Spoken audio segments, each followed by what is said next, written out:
Order! Order! Order in the court! Order! Defense, please. Thank you, Your Honor. Ladies and gentlemen of the jury, this river is not here seeking millions of dollars for injustice. This river is not in this courtroom on this beautiful fine day for greed. This river is not here paying me hundreds of thousands of dollars in an attempt to defame their disgusting aggressors. This is not a mere case of pollution or vandalism. This is a murder case. For you see, this is the Magpie. It's a beautiful, massive river in Quebec, Canada that flows over 180 miles and covers nearly 3,000 square miles from its north end before emptying into the Gulf of St. Lawrence. This historic landmark is home to several catch and release programs for salmon and is popular with kayakers and rafters, and it gets its namesake from the Canada Jay, or the magpie to the English just across the pond. It's also known as the river where the water passes between square rocky cliffs, and river along which one walks among shrubs to local indigenous groups. It's also legally a person.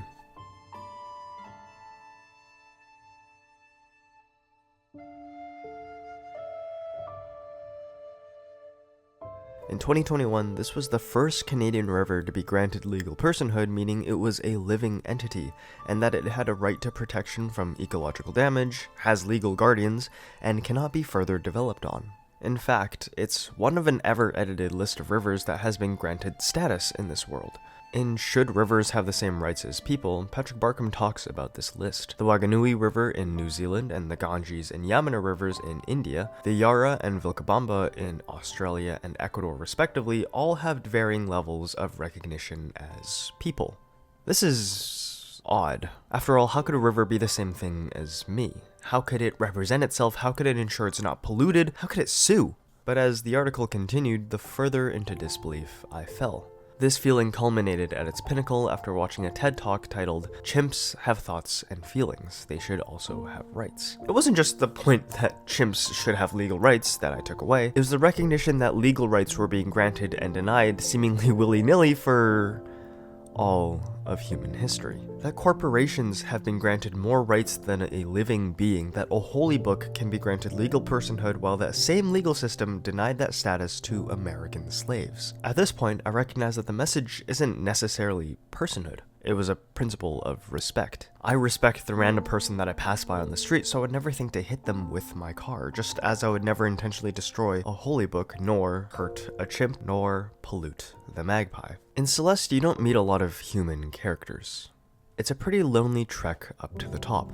But upon considering the magpie and Stephen Wise's TED Talk, the characters I met on this journey to the summit on Celeste Mountain grew a lot bigger. It not only included Theo, Granny, and Mr. Oshiro, but the mountain herself. The trees and the branches that gave me something to look at on the way up, the wind that gave me an extra little boost, and so many other living entities that should be granted the right to exist just as much as we do. In the same vein, a lot of places in video games kinda get this treatment too. Hawk Peak Provincial Park in A Short Hike follows a similar journey. This game simply couldn't exist without Hawk Peak. It's the reason you get cell service in the game to call your mom. After one of the most simple, heartwarming, honest conversations I've ever witnessed in gaming, you ride the updraft back down into the park, seeing all the hardships that you traversed through and the people you met because of this wonderful journey. There's something beautiful about a vast, large space where nature's taking over again. Nier Automata has this gorgeous contrast between massive cityscapes, evidence of the dominance of humans slowly being retaken by the natural world. A reminder that once this is all over, despite how commanding and looming our species has been, we aren't going to be the ones that are sticking around. Post-apocalyptic games, movies, and TV shows are obviously incredible at this, but that contrast between advanced tech and the natural world is really something special, like the environment is speaking to me. It's showing me that it can grow and preserve itself, that the essence of the indomitable human spirit is not just in a person, at least in the way that I used to think. Shadow of the Colossus accomplishes a similar motif. There's a lot of discourse around how this forbidden land is empty and uninteresting, that it should be filled with some kind of enemy and others, but to me, these massive geological structures, these breathtaking mountains and lakes, these deserts and expansive plateaus where thundering colossi wander. It's part of the charm that nothing else is here. These environments are alive and well and telling us a story, just not in the way we're traditionally used to. It makes the few man-made structures stand out just that little bit more. It makes these quiet stretches, a luxury so rare in games, so much more interesting than filler enemies. This intertwining of environment and storytelling, that feeling that the setting is alive and communicating with you, that it's part of the narrative, is more common the more that you think about it. But Sucker Punch really nailed it with Ghost of Tsushima. Plot-wise, I remember very little of this game. Samurai, assassinations, vengeance, and a complex relationship between morals and gameplay. What I do remember is how the island made me feel. For a game about how to most efficiently eradicate an entire host of invaders, this world is eerily quiet. Instead of following a map marker, you follow the wind, the symbolic guiding hand of Jin's late father showing him the way. The island of Tsushima is also filled to the brim with plenty of secrets that help the player in their quest, and to guide them along is a small yellow songbird, flying from point of interest to point of interest, or foxes, that guide you to hidden Inari shrines where Jin can honor the deity for a small reward. It's in these moments of quiet where many games fill the silence with dialogue, exposition, quips, or beautifully composed original music, yet Ghost of Tsushima decides against these staples. The game is at its core a journey of growth, like a lot of the games on this list. The journey of a young man who is not yet fit for the responsibility presented before him. The trek along this island is literal, but also a figurative one of personal development, and that requires time and tranquility. This allows for moments between large beats in the narrative for self-reflection and coming to peace with the past. A journey for Jin, yeah, but also for you, the player, in your personal life. The most apparent demonstration of this is in the haikus.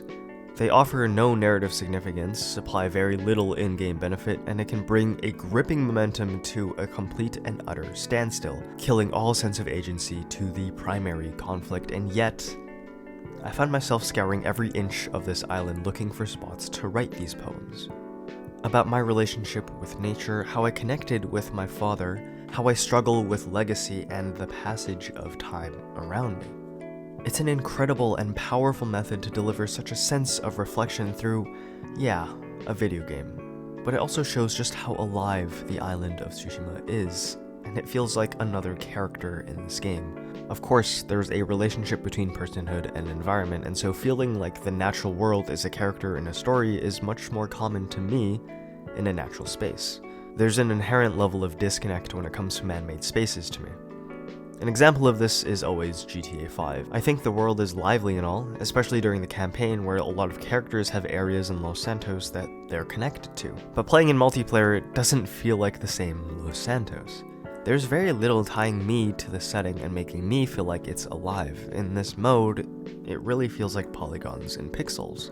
I think Kamurocho is a much more traditional yet effective demonstration of this place becoming character idea. This little district in Tokyo somehow continues calling Kiryu back to defend it from corruption, from greed. Maybe it's the fact that I've spent hundreds of hours in its tight alleyways, or it's maybe that I've spent days wandering the real-life inspirations of this district, seeing the depictions one-to-one where I throw bikes at baddies, or that every Yakuza game features subtle changes that I'm acutely aware of because of how integral these square miles are to my development. As Kiryu and his cohort develop, so too does the city, and you're forced to interact with it, become a part of it, and confront it. Like Kiryu, your attachment to this district is inescapable with the amount of sub-stories you stumble into, going down any given street or tiny bar you enter, or the countless minigames each installment has.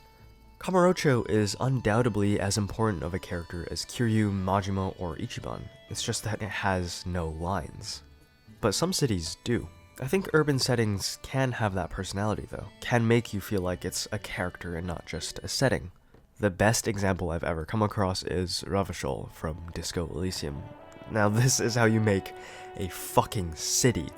Inspired by traditional CRPGs, Disco Elysium has tons of skills that you can put your points into. From the traditional health and strength to the obscure like Shivers. Raise the hair on your neck, tune into the city. With Shivers, you can literally hear Ravachol talk to you. I am la Ravacholière. I am the city. I am a fragment of the world's spirit, the genius Loki of Revachol. You can hear the city beg you to protect it from dying, from destroying itself. You can hear the faraway conversations in muddy alleyways, the conditions of the asphalt that line the pavement at high levels. Shivers makes you seem mad to the outside world. As you listen to the city, you don't listen to others. Your superiors may begin to worry. With the low shivers, though, you will seldom hear the city speaking to you. And if you cannot hear it, how can you ever save it? Shivers lets me listen to this environment in a way I've never seen personified so dramatically. The sounds of the lonely trumpets and the solemn strings of jamrock and the whirling in rags, seeing the horseback monument in the midst of this ideological wasteland, knowing that the Pale will one day take it all away. Despite a consistent lack of real application in the game, all I want to do is upgrade this skill. To listen to this character speak to me in a way otherwise inaccessible. I just want to listen to Revachol, at least, while I can still hear her.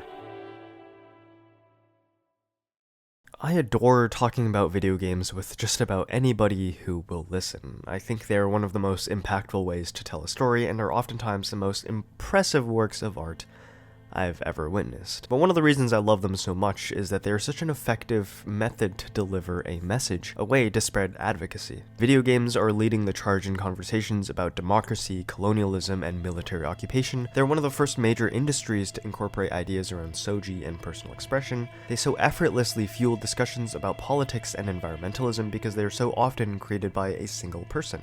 One human with a vision who understands exactly what needs to be said. Final Fantasy VII exists to facilitate discussion about pollution and climate change. Metal Gear Solid exists in response to the Cold War as a warning to dystopian militarization. 12 Minutes exists as a lesson of nihilism and consequence. They are a product of observing reality. They are demonstrations that we can and have to preserve our ecology and advocate for change lest we live in a hyperbolic example of a world that, to this point, we could only create in our minds. It's a well-known fact that Miyamoto was inspired to create The Legend of Zelda because of his adventures in the Japanese countryside, in caves, forests, and the unknown.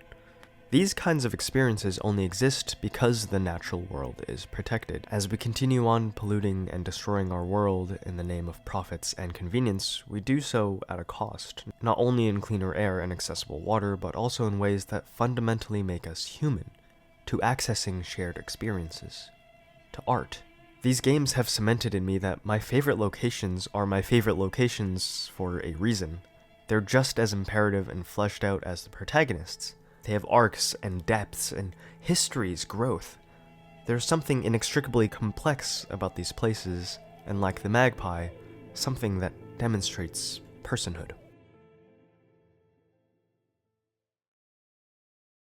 So, Your Honor, in conclusion, I think I've made my case, and my client should be considered free of all sin and of all charges if you'd be so kind as to drop these ridiculous case.